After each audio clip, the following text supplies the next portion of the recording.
Hello and welcome to another booktube video from me, Lauren, from Lauren and the Books. And today I'm doing a tag video, a tag of which I've been very much enjoying seeing the videos of. This is the New York Times by the book tag, NY Times. And it is a tag created by Maria Berg, and I will link her original video down below because I've very much enjoyed it. I've been watching a lot of people do these videos and I've been enjoying watching them. I think they're a very, very good selection of questions, regardless of the fact that some of them are a little bit similar to the questions that I've answered in my recent Q&A video. But hey, we'll do it again because who doesn't love hearing a repeat of my questions? We will start with what book is on your nightstand now. Come with me and I will take you on a tour of my nightstand. Come on! So this is my bedside table. I don't know how good I'm going to be at this. I'm not very good. So on my bedside table, let's get you in focus. Focus. Right, I have a spare pair of reading glasses. These are my favourite glasses, but they really hurt my head, so I can't read them. I have Super Mutant Magic Academy by Gillian Mackay. David got me this for Mother's Day. No, might have been our anniversary. I haven't got around to reading it. The reason it's on my bedside table is because I had an evening a while ago where I was like, oh, I'm going to read lots and lots of graphic novels, and this was the next one, but I didn't get around to it, but I will get around to reading that soon. This is a picture of David and I, even though I could probably just look to the other side of the bed and see him. And these, my friends, are my industrial action earplugs, because David snores so loudly. And this is my bedside table. Hello. Number 2, what was the last truly great book that you read? Now, I've been looking back through my little book journal to see what books I've given 5 stars, because although some books I've given 5 stars, like I like, in my head, the books I give 5 stars are life-changing books. So, I'm looking for life changers this year, and I don't think there have been any life changes. That's not to say I haven't read any really good books. I've given some books 5 stars, but none of them have hit me like Americana did, for instance, or Life After Life did. One that I had very much enjoyed reading was The Year of Living Danishly, Uncovering the Secrets of the Happiest Nation, I think it's called. I've written ... the title doesn't fit in, by Helen Russell. That was about a woman who moved to Denmark with her husband, and that I love the structure of that book and everything. One that I really did enjoy, which is quite early on this year, was Fishnet by Kristin Innes, and that is about the sex industry and workers within the sex industry, and that opened my eyes a bit, because I had no knowledge of that subject at all, and I really enjoyed that as a novel and thought it was great. So yeah, I'd probably go for that. I haven't got it, I don't have a copy because I got it out from the library. Sorry, I should really concentrate on you guys, shouldn't I? I'm just flicking through my book. Right, yeah, Fishnet by Kristin Innes. So I didn't really know what to expect when I was going to the book, and it is a book about the sex industry. It's about a set of sisters, and one of the sisters goes missing, and the other sister looks into it, and she goes on a hen do to the last city that her sister was known to live in, and she sort of gets back into looking into why her sister went missing, and she knows she was in the sex industry, and yeah, it just opened up.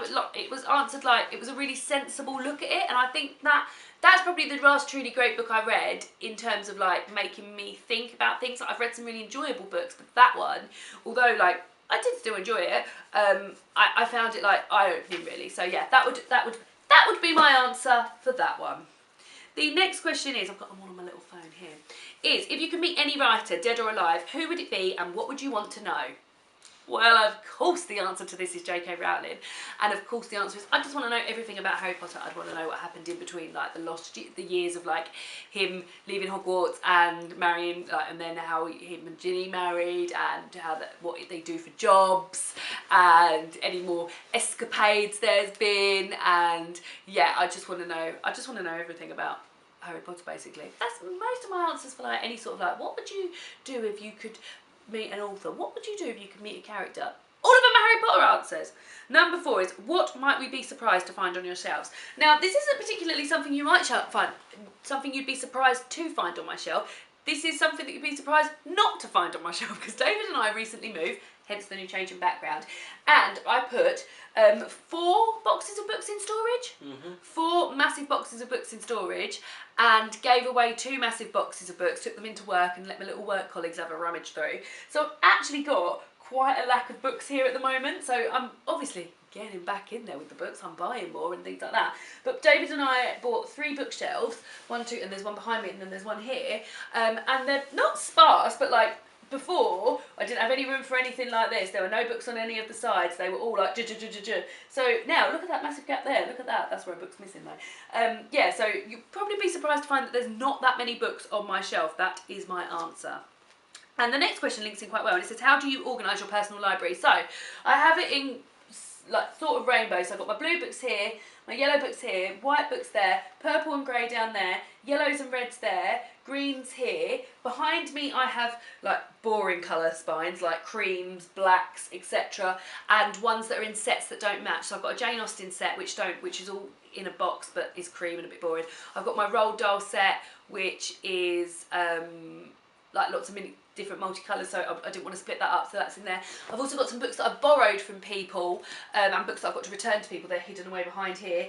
Then I have my library books on here, which is lots and lots at the moment. David's got his library book on there as well. There's a few cookbooks I've got out from the library. Hello. And then on the top shelf of this white bookshelf, I have the books that I've read for the month, so I will use that when I'm going through my haul. I think that's it, isn't it? There's nowhere else I keep them. Yeah, that's my personal library. That's how I do it. Question number 6 is, what book have you always meant to read and haven't got round to yet? Anything you feel embarrassed to never to have read. And I've actually just started a series on this. I'm going to be reading so there's a few authors that I'm going to be reading that I've never read before, and I think as a almost 30-year-old woman and as an avid reader I definitely should have read. So the first one that I'm mortified that I haven't read is any Daphne du Maurier. I also have never read anything by Maya Angelou. I've never read anything by Ali Smith. So these are some of the places that I'm going to be going to in my series of authors that Lauren has never read. So I'm excited about that. Number 7. Disappointing, overrated, just not good. What book did you feel you were supposed to like but didn't? Do you remember the last book you put down without finishing? So the last book I didn't like... Hey! Hey, Bum Bum! She's all excited. The last book I didn't like, I don't even know what I've done with it. I've ripped it up and put it in the bin. Oh no, it's up here. The last book I didn't like was, excuse me,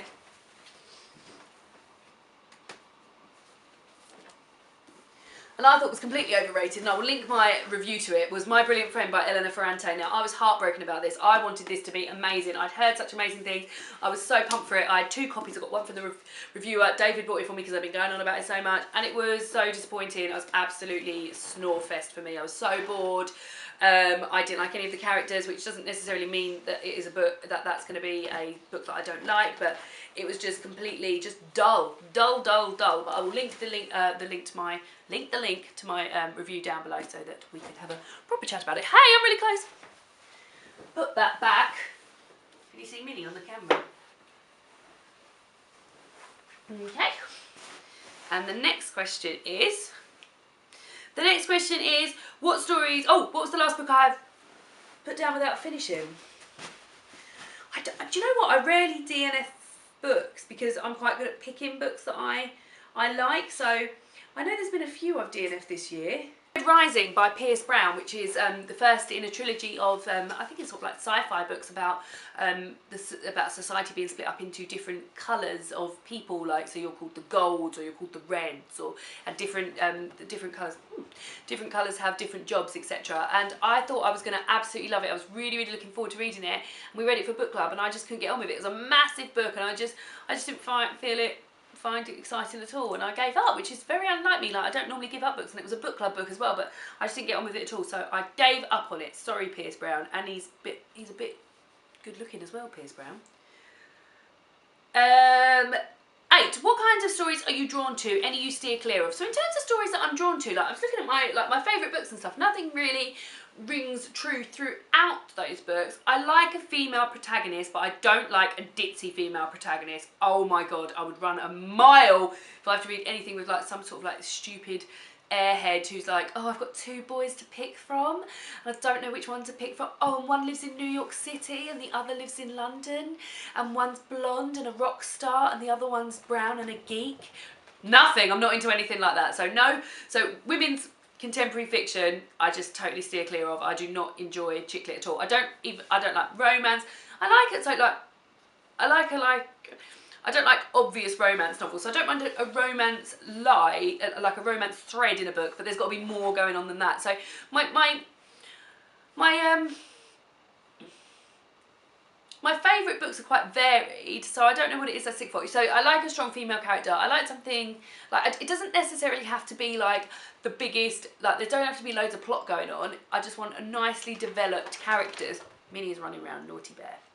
Nicely developed characters, doesn't have to, it could be a slow burn, as long as the characters and I feel attached to them, I'm into it. I also like things about social issues, so a few of my favourite books have been Americana by Chimamanda Ngozi Adichie, and that is, it covers all sorts of topics like racism, feminism, immigration, love, education, so like social issues I like. I also mentioned Fishnet earlier, which covers social issues related to sex industry and things like that.